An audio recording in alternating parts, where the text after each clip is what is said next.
സാഹിത്യ ലോകത്തെ കുലപതി എം.ടി. വാസുദേവൻ നായരുടെ ജീവിതവും വ്യക്തിബന്ധങ്ങളും പ്രമേയമാക്കി പുറത്തിറങ്ങിയ പുസ്തകത്തെ ചൊല്ലിയുള്ള തർക്കം മുറുകുന്നു.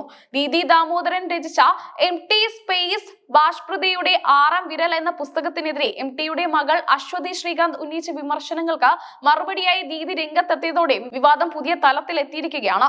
പുസ്തകം വായിക്കാതെയാണ് താൻ പ്രതികരിക്കുന്നതെന്ന ദീദിയുടെ ആരോപണത്തിന് കടുത്ത ഭാഷയിലാണ് അശ്വതി മറുപടി നൽകിയത്.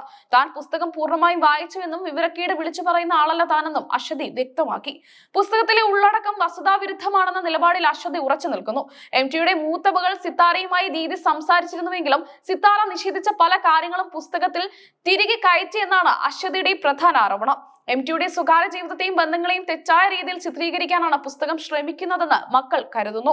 ഒരു സ്ത്രീയുടെ അനുവാദമില്ലാതെയാണ് ഈ പുസ്തകം പ്രസിദ്ധീകരിച്ചതെന്ന ഗൗരവകരമായ ആരോപണവും അശ്വതി ഉന്നയിച്ചു.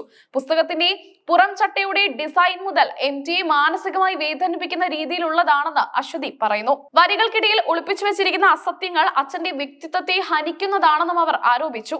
എം.ടിയുടെ ആദ്യ ഭാര്യ പ്രമീള നായരെ കുറിച്ചുള്ള പരാമർശങ്ങൾ തനിക്ക് ബുദ്ധിമുട്ടുണ്ടാക്കുന്നുവെന്ന ദീദിയുടെ വാദം അശ്വതി തള്ളി. പ്രമീള നായർ അച്ഛന്റെ ആദ്യ ഭാര്യ ആയിരുന്നുവെന്നത് എല്ലാവർക്കും അറിയാവുന്ന കാര്യമാണെന്നും ആ പേര് കേൾക്കുമ്പോൾ തനിക്ക് യാതൊരു അസ്വസ്ഥതയില്ലെന്നും അശ്വതി വ്യക്തമാക്കി. എന്നാൽ പുസ്തകത്തിൽ വസ്തുതകൾ വളച്ചൊടിച്ചതിനെയാണ് തങ്ങൾ എതിർക്കുന്നതെന്ന് അശ്വതി പറഞ്ഞു. എം.ടി ജീവിച്ചിരിക്കുന്ന കാലത്തും ഇപ്പോൾ അദ്ദേഹം വിടവാങ്ങിയ ശേഷവും അദ്ദേഹത്തെയും കുടുംബത്തെയും ഇത്തരത്തിൽ ഉപദ്രവിക്കുന്നത് ശരിയല്ലെന്ന വികാരമാണ് മക്കൾ പങ്കുവെക്കുന്നത്. ദീദി ദാമോദരനുമായി ഈ വിഷയത്തിൽ യാതൊരു തരത്തിലുള്ള ചർച്ചയ്ക്കും താൻ തയ്യാറല്ലെന്ന് അശ്വതി അറിയിച്ചു. പുസ്തകം വിപണിയിൽ നിന്ന് ഉടൻ പിൻവലിക്കണമെന്ന ആവശ്യത്തിൽ മക്കൾ ഉറച്ചു നിൽക്കുന്നു. പുസ്തകത്തിലേക്ക് ഭൂരിഭാഗം ഭാഗങ്ങളും അസത്യമാണെന്ന് അവർ ആവർത്തിച്ചു. ദീദി ദാമോദരനൊപ്പം എച്ച് മുക്കുട്ടിയും ചേർന്നാണ് ഈ പുസ്തകം രചിച്ചിരിക്കുന്നത്. എം.ടിയുടെ മക്കളുടെ പ്രതിഷേധം വാർത്തയായതോടെ ദീദിയും തന്റെ ഭാഗം വിശദീകരിച്ചു. പുസ്തകം എം.ടിയെ കുറിച്ചുള്ളതല്ലെന്നും അത് പ്രമീള നായർ എന്ന എഴുത്തുകാരിയുടെ ജീവിതമാണെന്നുമാണ് ദീദിയുടെ വാദം. സിത്താരയും അശ്വതിയും ജനിക്കുന്നതിന് മുൻപുള്ള കാലഘട്ടത്തെ കുറിച്ചാണ് പുസ്തകം സംസാരിക്കുന്നത്. അതുകൊണ്ട് തന്നെ മക്കൾക്ക് ഈ കാര്യത്തിൽ അറിവുണ്ടാകില്ലെന്നും ദീദി പരിഹസിച്ചു. പ്രമീള നായർ എന്ന പേര് അംഗീകരിക്കാൻ മക്കൾക്ക് ഇപ്പോഴും കഴിയുന്നില്ലെന്നും ദീദി ആരോപിച്ചു. ഈ തർക്കത്തിൽ പുസ്തകത്തിന്റെ സഹരചയിതാവായ എച്ച് മുക്കുട്ടിയും തന്റെ നിലപാട് വ്യക്തമാക്കി. ആരെയും വ്യക്തിപരമായി വേദനിപ്പിക്കാൻ ഉദ്ദേശിച്ചല്ല തങ്ങൾ പുസ്തകം എഴുതിയതെന്ന് എച്ച് മുക്കുട്ടി പറഞ്ഞു. എഴുതിയതിൽ എന്താണ് പ്രശ്നമെന്ന് മക്കൾ കൃത്യമായി വ്യക്തമാക്കണമെന്നും അവർ ആവശ്യപ്പെട്ടു. എഴുതിയ കാര്യങ്ങളിൽ തെറ്റുണ്ടെങ്കിൽ അത് ചൂണ്ടിക്കാണിച്ചാൽ തിരുത്താനോ അല്ലെങ്കിൽ പുസ്തകം പിൻവലിക്കാനോ ഉള്ള തീരുമാനം പിന്നീട് ആലോചിക്കാവുന്നതാണ്.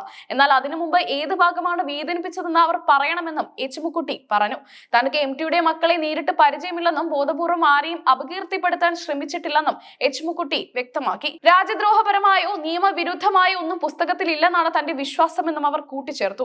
എം.ടിയെ പോലൊരു വലിയ എഴുത്തുകാരന്റെ ജീവിതം പൊതുസമൂഹത്തിന് മുന്നിലുള്ളതാണ്. എന്നാൽ അദ്ദേഹത്തിന്റെ കുടുംബാംഗങ്ങൾ ഉന്നയിക്കുന്ന സ്വകാര്യതയുടെ ലംഘനം എന്ന ആരോപണം ഗൗരവകരമാണ്. സാഹിത്യ ലോകത്ത് വലിയ ചർച്ചകൾക്കാണ് ഈ വിവാദം കാരണമായിരിക്കുന്നത്. പുസ്തകത്തിന്റെ പേര് മുതൽ ഉള്ളടക്കം വരെ എം.ടിയെ ലക്ഷ്യം വെച്ചിട്ടുള്ളതാണെന്ന് ഒരു വിഭാഗം വിശ്വസിക്കുമ്പോൾ ഇതൊരു ജീവചരിത്രപരമായ സ്വതന്ത്ര രചനയാണെന്ന് മറുവിഭാഗം വാദിക്കുന്നു. പ്രമീള നായരുടെ ജീവിതം പുറം ലോകം അറിയേണ്ടതാണെന്ന് ദീദി ദാമോദരൻ ഉറച്ചു വിശ്വസിക്കുന്നു. എം.ടിയുടെ കുടുംബം നിയമ നടപടികളിലേക്ക് നീങ്ങുമോ എന്നതാണ് ഇപ്പോൾ ഏവരും ഉറ്റുനോക്കുന്നത്. പുസ്തകം പിൻവലിച്ചില്ലെങ്കിൽ കടുത്ത തീരുമാനങ്ങൾ ഉണ്ടാകുമെന്ന് മക്കൾ സൂചന നൽകിയിട്ടുണ്ട്. പകർപ്പ് അവകാശവും സ്വകാര്യതയുമാണ് ഇവിടെ പ്രധാന ചർച്ചാ വിഷയം. പുസ്തകത്തിലെ പല പരാമർശങ്ങളും എം.ടിയുടെ മാനം കെടുത്തുന്നതാണെന്ന വാദത്തിൽ അശ്വതി വിട്ടുവീഴ്ചയ്ക്ക് തയ്യാറല്ല. സത്യമല്ലാത്ത കാര്യങ്ങൾ കഥകളായി അവതരിപ്പിക്കുന്നത് വായനക്കാരെ തെറ്റിദ്ധരിപ്പിക്കുമെന്നും അവർ കരുതുന്നു. മലയാള സാഹിത്യത്തിലെ ഭീഷ്മാചാര്യനായ എം.ടി വിടവാങ്ങിയ ശേഷമുണ്ടായ ഈ വിവാദം വായനക്കാർക്കിടയിലും ചേരിതിരിവുണ്ടാക്കിയിട്ടുണ്ട്. ഒരു എഴുത്തുകാരന്റെ ജീവിതത്തിൽ കുടുംബത്തിനുള്ള അവകാശവും ചരിത്രകാരനുള്ള അവകാശവും തമ്മിലുള്ള പോരാട്ടമാണിതെന്ന് നിരീക്ഷകർ പറയുന്നു. സാഹിത്യകാരന്മാരുടെ വ്യക്തിജീവിതം എത്രത്തോളം എഴുതപ്പെടാം എന്നതിനെ കുറിച്ചുള്ള സംവാദങ്ങൾ വരും ദിവസങ്ങളിൽ സജീവമാകും. ദീദി ദാമോദരന്റെ നിലപാടും അശ്വതിയുടെ മറുപടിയും തമ്മിലുള്ള യുദ്ധം സോഷ്യൽ മീഡിയയിലും സജീവമാണ്. പുസ്തകം പിൻവലിക്കണമെന്ന ആവശ്യത്തോട് പ്രസാധകർ എങ്ങനെ പ്രതികരിക്കുമെന്നതും നിർണായകമാണ്. വിവാദം കനത്തതോടെ പുസ്തകത്തിന്റെ വിൽപ്പന വർദ്ധിച്ചതായും റിപ്പോർട്ടുകളുണ്ട്. മലയാളം കണ്ട ഏറ്റവും വലിയ എഴുത്തുകാരന്റെ കുടുംബം ഇത്തരമൊരു വിവാദത്തിൽ അകപ്പെട്ടത് സാഹിത്യപ്രേമികളെ സംബന്ധിച്ചിടത്തോളം ദുഃഖകരമായ കാര്യമാണ്. പ്രശ്നം രമ്യമായി പരിഹരിക്കപ്പെടുമോ അതോ കോടതിയിലേക്ക് നീങ്ങുമോ എന്ന് കണ്ടറിയണം.